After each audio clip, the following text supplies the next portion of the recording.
I mean, before we jump into everything, like you said, NFL honors is tonight as we're recording. MVP, Hall of Fame stuff.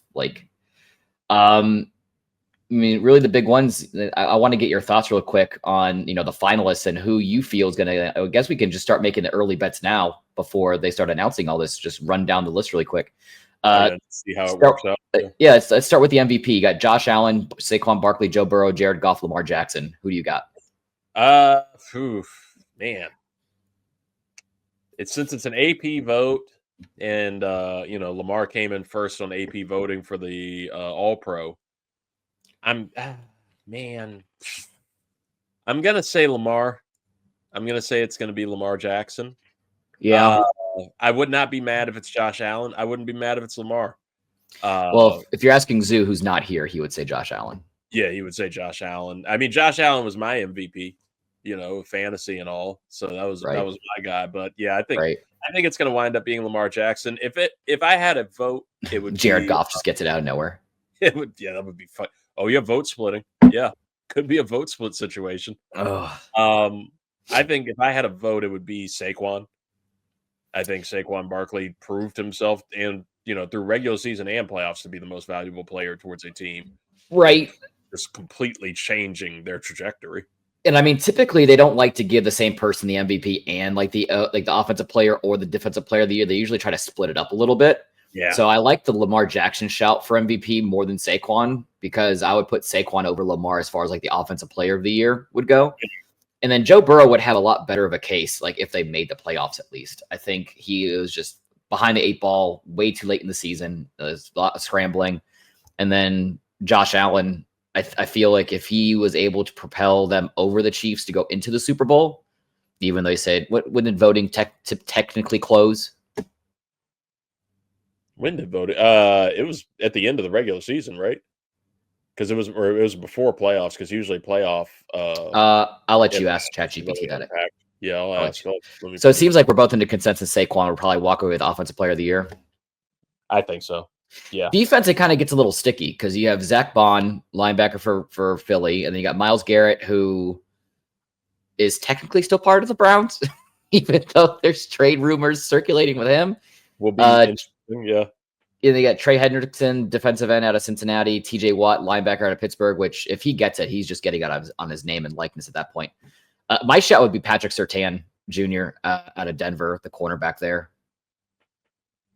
I like that, honestly. I think my vote would go towards Surtain too. I think that's who it's going to be. He just had an incredible season, incredible impact.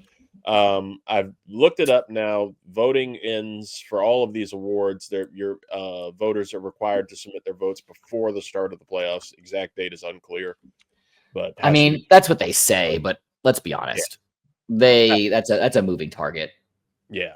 So yeah, with his impact all season, Surtain was awesome. I wouldn't be surprised if it's Myles Garrett, and it would be interesting to see Myles Garrett come up there and just double down on everything and say, I'm glad to win this one more time for Cleveland.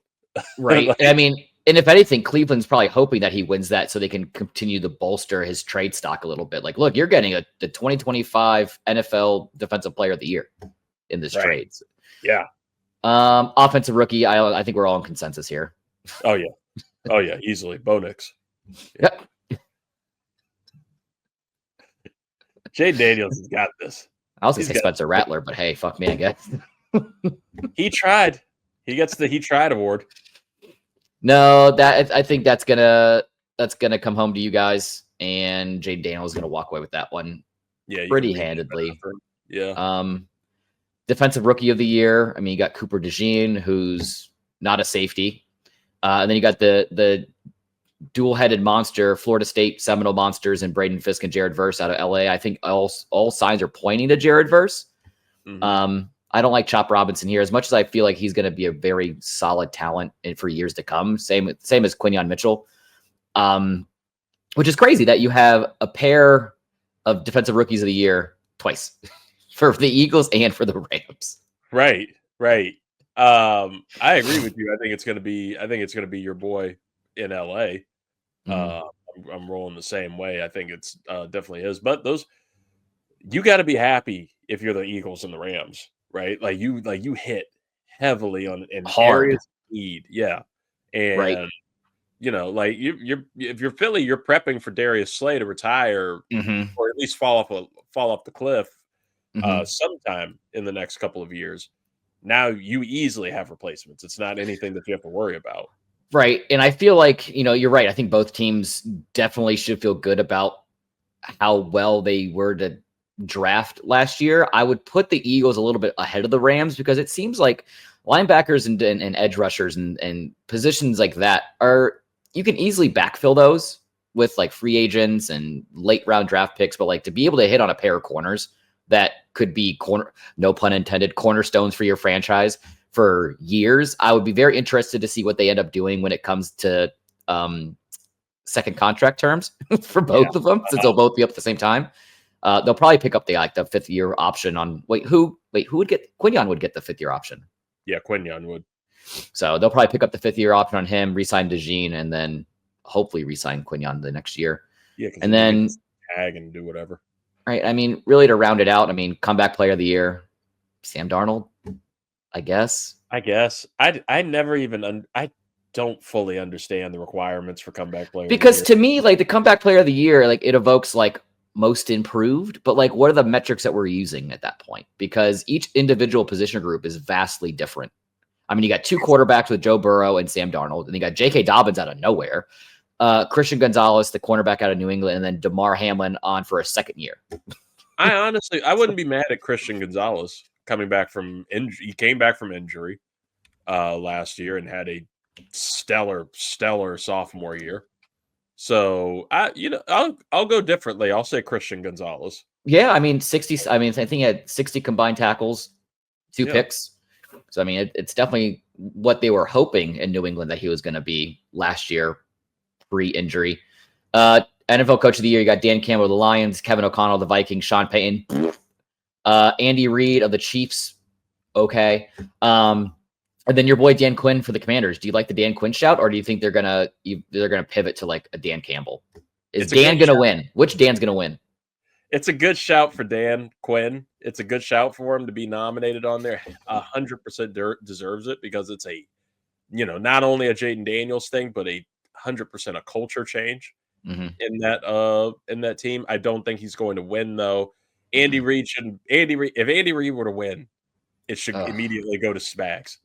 Like Steve Spagnuolo should be nominated for Coach of the Year. Get that out there. Honestly, I want to say Campbell because they overperformed what they should have been doing there at the end of the season. Once you've lost all those defensive starters and you're still able to keep up and keep the spirits up and keep the motivation up and continue to roll out great defenses, I would not be mad at a Dan Campbell win, but Kevin O'Connell to me is the Coach of the Year for managing to turn around this Vikings team that I had zero expectations for. That I had zero expectations for Sam Darnold. We knew it was a good team his first year, and they fell off a little bit with the Cousins injury, but that team looked good as hell, and they were having fun. Everybody was super into it, so I would give it to Kevin O'Connell. Right, and it's crazy to looking back at the past winners of the same award. Last year, you had Kevin Stefanski with his second one because he won it back in 2020 with the Browns as well. But before him, you have Brian Dable, who has completely just shit the bed for the Giants. You have Mike Vrabel, who is hoping to have a nice retread there in New England. And then John Harbaugh, who I feel after this season, the heat's turning up a hair because you need it. Like, I don't know what they need to do in Baltimore to finally get over the hump. It might be a head coaching change. And then your boy, Matt Nagy, in 2018. I always forget that he won that award. It was him an MVP that year, and you know what? He deserved that award. He got Trubisky to the playoffs. Like, you deserve that. You deserve Coach of the Year. I'll give it to him. And last but not least, because all these gentlemen that I'm naming are all, head coaches now and vying to be head coaches here soon. Assistant Coach of the Year, you got Joe Brady of the Bills, Vic Fangio of the Eagles, Brian Flores of the Vikings, Aaron Glenn of the Lions, and Ben Johnson of the Lions. We've talked in length on which one of these guys who are now head coaches that we're probably most excited to get. But to me, there really isn't anybody that really jumps off the page at me that's like clear that guy or those two, clearly those two. off of first glance, I feel like Ben Johnson's going to win it. Just off the get go. I think off the hype and everything. But my vote would go to Brian Flores. Just as soon as I heard his name and I For the thought about culture. that's It's for the culture. February. February. We still gotta make it last. But um, uh, that defense was tremendously improved this year, even Yep. after losing to Neil Hunter Yep. and bringing in kind of a semi replacement from Houston there. That defense was great. Hmm. And it was a complete different kinds of formations. Flores changed his scheme up and did not rely on the same things week to week. He didn't rely on what failed him in the past, which was kind of an ego and an arrogance to not say, "Oh, I'm wrong about how this coverage is and how this Hmm. coverage is going. I don't need to change this. It's the player's fault." He started bending to the players' skill sets and what was happening in game. So I Right. think he did a remarkable job as the defensive coordinator this year and was a significant reason for why they overperformed in general. Yeah. No, I like the shout. I think, after you sold me on him now in that quick little 2-minute rant. Because that's the exact feelings that I have with Dan Quinn with the Commanders and why he should be able to get the coach of the year. I mean, look at that Commanders team last year. Yeah. Atrocious. Absolutely atrocious. I mean, you can say the same argument with the Broncos and somewhat with the Vikings, but like the Chiefs and Lions, that's what you're getting paid to do at that point. Right. Like there's Right. nothing new. Like nothing changed from last year to this year with like the Chiefs and with the Lions, but like with the Commanders and then somewhat with the Broncos. But I would give the nod to Washington.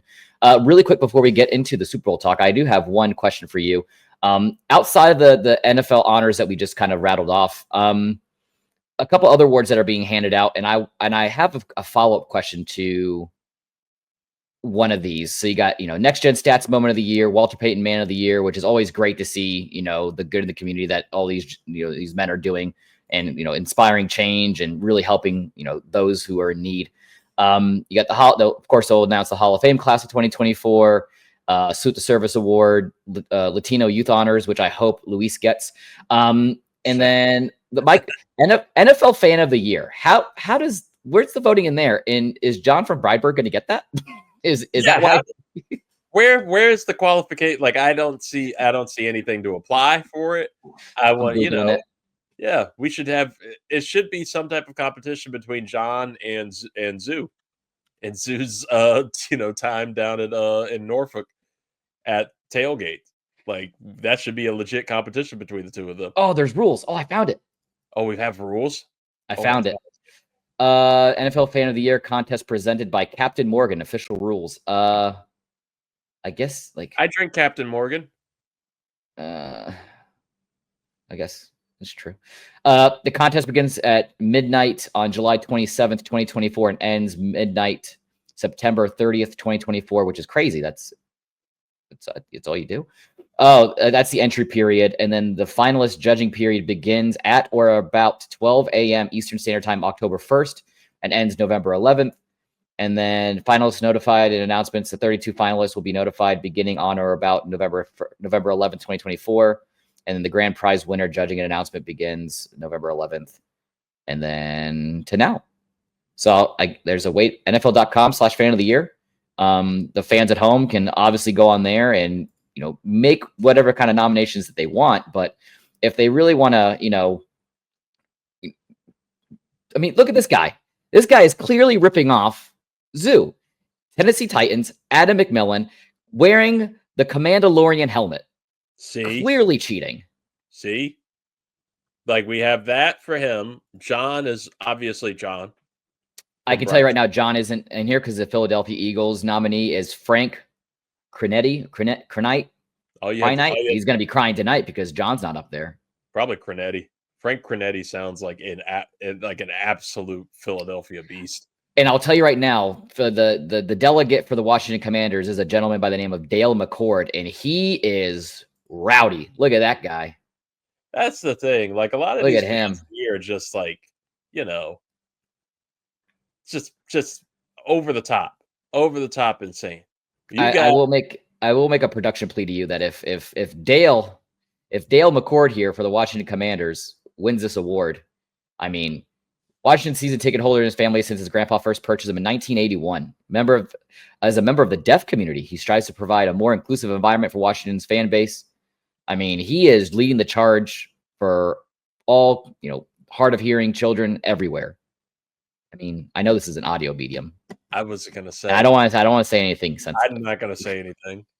But if Dale does not win, I think it would be awesome for us. I would like to give Dale an award ourselves. Right. We'll give him the Grick Award. The 323 fan of the year. Yeah, 323 fan of the year. Oh, this fucking guy. The Indianapolis Colts guy that's been on TikTok every week singing for the shoe. He, of course, is nominated for the Indianapolis Colts. Seth, of course. Erskens. I don't fucking know. My ears bleed when I hear his voice. Anyways. What about Trevor Lawrence girl? I wonder if she made it. Ooh, she was a fan of Jacksonville, right? I think so. Nope, Melissa Fulmore. Congratulations, Jacksonville Jaguars. Okay. Man, now I'm just looking at you can find it if you go to NFL. Actually, hold on, I can save you a couple clicks. Read. Who is the Jets fan? Because it should have been Luis. Luis was trying to convince us that Jeff Ulbrich was going to lead the team. He was going to lead the team. Oh, he was leading the charge. He was extremely overconfident Jets fan. There you go. I just sent you the link to the 2024 fans of the year. Oh my goodness. Can we make a bet really quick? We talked about all the awards. Can we just land on somebody who's gonna win this? For fan of the year? Fan of the year. Who do you got? You gotta pick one. Trip Warwick, Cindy Layton of the Ravens. And I'm just going completely off of just looks. I'm not even gonna click on them. Chefs for the Bills. Lawrence Schmitz for the Browns just oozes Ohio vibes. 100%. Mackenzie Carran's for the Bears. Get out of here. You look like you're the executive. Hey, they're in mourning today. Leave them alone. Oh, yeah. Rest in peace, Virginia McCaskey. 102. Do you still get like, are you? I know you're sad. You're just waiting to die at that point. You're sad for somebody in your family that's 102 and dies, but they're 102. You're going to expect that. At some point, they're taking years from you. It's to a degree. How many more birthday presents do I got to buy you, Grandma? You get the cake and they spit all over the cake. What do you like? Speaking of force feeding you the cake. Speaking of grandmas, go look at the Seattle Seahawks nominee. She looks like the sweetest old woman, but she looks like she has a rough edge around her. I mean, if you're representing the 12th man up there in Seattle. Oh man, let me get through them. Joseph Abramsky for the Jets. Frank Cronetti. You see what I mean for the Eagles? He's not even like an official picture. He couldn't be bothered for it. He's just in the stands. He's like, no, fucking take a picture of me right here. He doesn't even look happy. He's not. He's probably mad today. I wonder if they all got to go. Oh yeah, Terry Fletcher, the Seattle Seahawks. Looks like she owns the team. I bet she gets loud. I mean, look at that picture with look at that picture with the mascot and the announcement. I'm gonna straight up say she probably sounds like a Seahawk when she screams. Dale McCord is gonna win. I think Dale. You know what? I think he's got the storyline. I don't know all the storylines, but I think Dale McCord wins. I'm rooting for Dale McCord. I'm too. I think we can all be in agreement. We stand with Dale. We stand with Dale. We stand with you, Dale, fan of the year.